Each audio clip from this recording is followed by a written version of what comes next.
munsi imhemu Yezebeli iriko irasasika inganda zabizwa ngo n'abavugishwa n'Imana. Hacho kiko kiratuma uyu munsi ishengero rya Kristo riko rirahomba imitwe y'aba Eliya. Icyatumye Yohana Umubatizi acibwa umutwe, Eliya muri kino gihe acibwa umutwe, yabuze imhemu y'ubushobozi. Ngira umuntu uti urakeneye imhemu y'ubushobozi. Imhemu y'ubushobozi munyumvirize neza, ihagaze muri impartation gusa yo bakuzima bw'iwawe, kwandukirwa n'ubushobozi byose ari ubuzima bw'iwawe. Hariho imhemu y'ubushobozi Imana iforja muri twebwe mu bugaragu, mu gutegurwa n'Imana. Kubera ko uyu munsi ba Eliya bariko baracibwa imitwe, babuze ubushobozi wabashisha kwihangana. Akakubwira ati apotre byatevye uwoza wese naho yoba utemera Imana, jewe gusa fe kunyemera ko tugira mariage, ndakeneye kuja mu rugo. Wabuze imhemu y'ubushobozi, umutwe uragiye.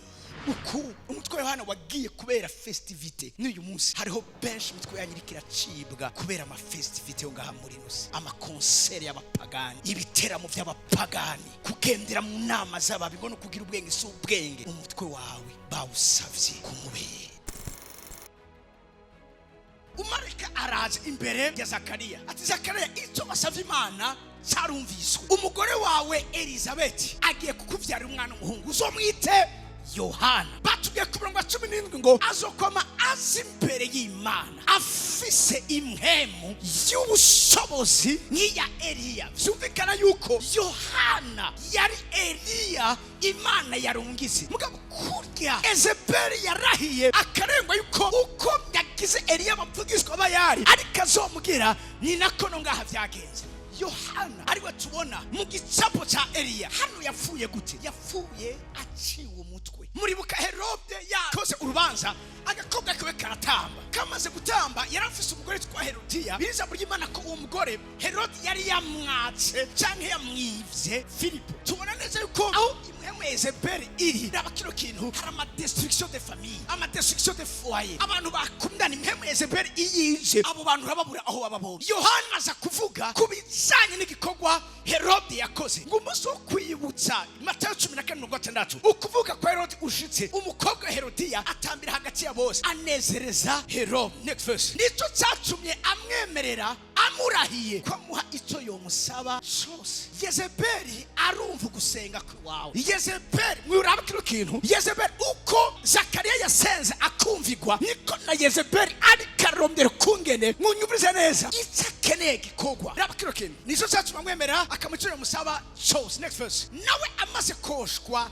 na nyina, twatubona mama w'uyu mwana umukobwa yatavye akanezeza Herode kari we yamwoheje, ariko abasomyi b'ijambo ry'Imana kandi abantu b'imhemu barazi neza ko icacumye nyina yose uyu mukobwa yari imhemu ya Yezebeli. Yezebeli yari yaravuze ko atazogenda adakoreye Eliya ibihwanye n'ivyakoreye abavugishwa bayari. Hano Yohana aje afise imhemu ya Eliya. Yezebeli aca mu mutima no mu vyiyumviro vya muka Herode, ayonsa umukobwa wiwe, aramubwira ngo genda ubwire papa wawe uti mpera ngakumubehe umutwe wa Yohana.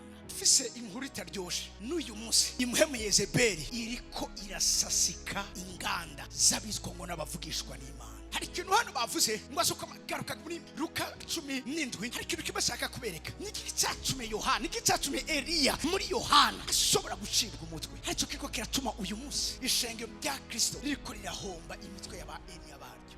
Azoyiza imbere ari n'umutima wa Eliya niki n'ubushobozi bwiwe. Eliya nigeze akunda ko bamufata, niki yatewe n'ubwoba yarahunze. Mugabo Yohana we vyarakunze ko bamufata n'umutwe barawuca. Kubera iki? Difference mbona hagati ya Eliya na Yohana ariko imhemu ya Eliya niki kintu cyitwa ngo imhemu y'ubushobozi. Vuga ngo imhemu y'ubushobozi. Imhemu y'ubushobozi reba kino kintu, ubushobozi ntibuhagaze gusa mu bitangaza, no. Ubushobozi ntibuhagaze gusa mu gukora ibimenyetso, oya. Iyo tuvuga imhemu y'ubushobozi hariho n'icitwa ubushobozi bwo kwirinda.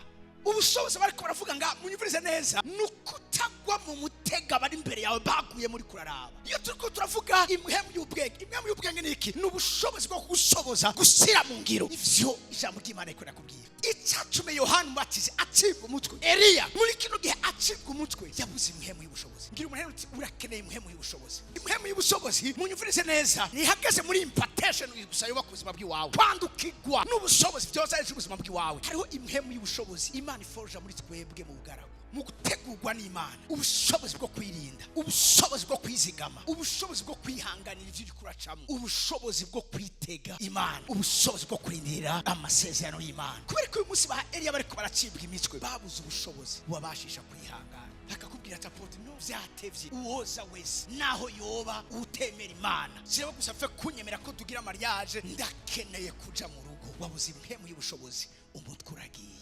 Ubushobozi bwo kwihanganira ibiriko birakugerageza. Toya apotre, inzara irababaza, sinokwemera yuko nguma ndiko ndasonzera mu bana gutya, abana guma ariko barasonza gutya, jewe ndagiye. Agiye he? Agiye kudandaza umubiri wiwe. Uko ni kimwe muri Yezebeli ikora. Ubushobozi bwo kutarindira isezerano ry'Imana. Apotre, vyatevye, icari cyo cyose kije, turagenda. Umuntu akagenda agasinya kontra imutuma avavanura n'Imana. Uvuze bagire ikintu kimwe, birivuga ngo vyomara ikunguka ivy'ubu bugingo, vyomara kuronka ivyo benshi bahamye muri kino gihe, ugatakaza ubugingo. Benshi baratakaje ubugingo kubera amafaranga, baratakaje ubugingo kubera imituga myiza, baratakaje ubugingo kubera imyambaro, baratakaje ubugingo kubera iki? Kubera amavuta, baratakaje ubugingo kubera parfum, baratakaje ubugingo kubera gushaka kuba nk'abandi. Babuze impemu y'ubushobozi. Ubushobozi ukeneye ubushobozi bwo gusenda daimoni, ni n'ubushobozi bwo kuganza umubiri wawe. Haleluya! N'ubushobozi bwo kwihanganira ico wacumuweko. Hari benshi muri kino kibanza umva mutoshwa gutanga imbabazi, ngo ndamubabara vyo byagenze gute. Urabuze ubushobozi bwo kubabarira. Oni Yezebeli arazi ukungene akunyoha, arabizi ukungene agusokoramo inkomezi, arabizi ukungene aguseduza kugeza aronse umutwe wawe kumubere. Raba kino kintu, umutwe wa Yohana waciwe kubera iki? Kubera ibihimbaro. Uyu mwana ntiyari yasenze, oya, yaratambye. Herode agira iki? Aranezerwa. Sinzi intambo yatambye, mugabo umutwe wa Yohana wavuye ku bitugu vyiwiwe kubera ibihimbaro vyo ngaha muri nose. Uku umutwe wa Yohana wagiye kubera festivite. N'uyu munsi hariho benshi imitwe yanyirikira cibwa kubera ama festivite yo ngaha muri nose, ama concert y'abapagani, ibiteramo by'abapagani, kugendera mu nama z'ababi ngo no kugira ubwenge s'ubwenge. Umutwe wawe bawusavye kumubere.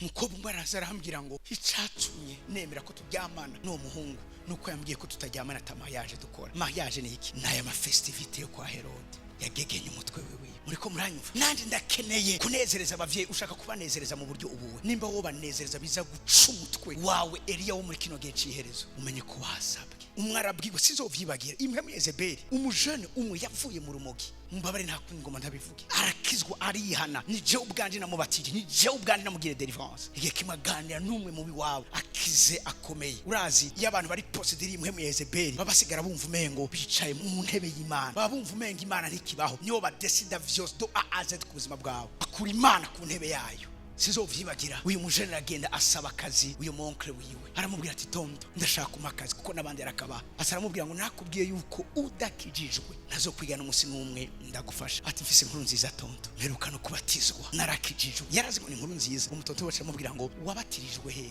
Ati nabatirijwe muri Serge. Ati ya mashengero ya prive. Ati aramubwira mu mbabarire kano ngaha ndababona nta kumvyi. Asaramubwira ngo utagiye ngo batirizwe muri Pentecote ntaco ndagufasha. Aramubwira ati tondo, hajya ahantu muri Pentecote naragiye, umugabo ntibamfashije, aho nashoboye gufashwa n'iryo shengero. Ndakubwiye ati kandi nguwe neza, narahagaritse urumogi, narahevye inzoga, amakike n'amasikisike narabihagaritse. Tonto urashaka kubaze kirisi unkoreye? Ati nakubwiye yuko utagiye muri Pentecote sindagufasha. Namubonye inshuro nyinshi yabuze icagaburira abana biyo, namubonye inshuro nyinshi yagwa yabuze igene yivuza, afise uwo mufasha. Mugabo reka muzize iki? Unasengera mu ishengera asengeramo.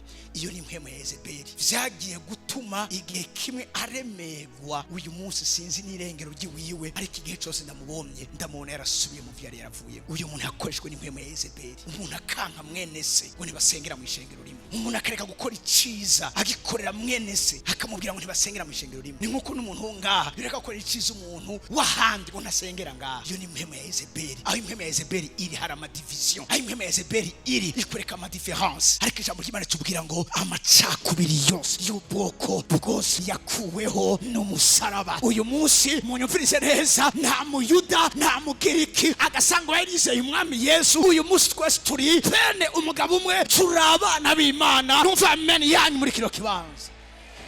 Spirit of Jezebel, umutwe uragenda kubera iki? The lack of power, kubera kubura ubushobozi. Umutwe uragenda. ariko bwira umuntu hejuru ati mu mitwe Yezebeli yasavye uwawe nturimo. Nico gituma turiko turiga zino nyigisho. Mu mitwe Yezebeli yorondera gukura ku bitugo, umutwe wanze nturimwo. Amen. Meseza muri kino kibanza naho nosonza sinzopfukama imbere y'ikindi kintu cyarico cyose hatari Imana umuremyi wanje, se umwami wanje Yesu Kristo. Naho nosonza, naho norenganywa, naho nokwangwa, naho notabwa, naho nosigara ndicenyene, sinzova mfukamye imbere ya Yezebeli.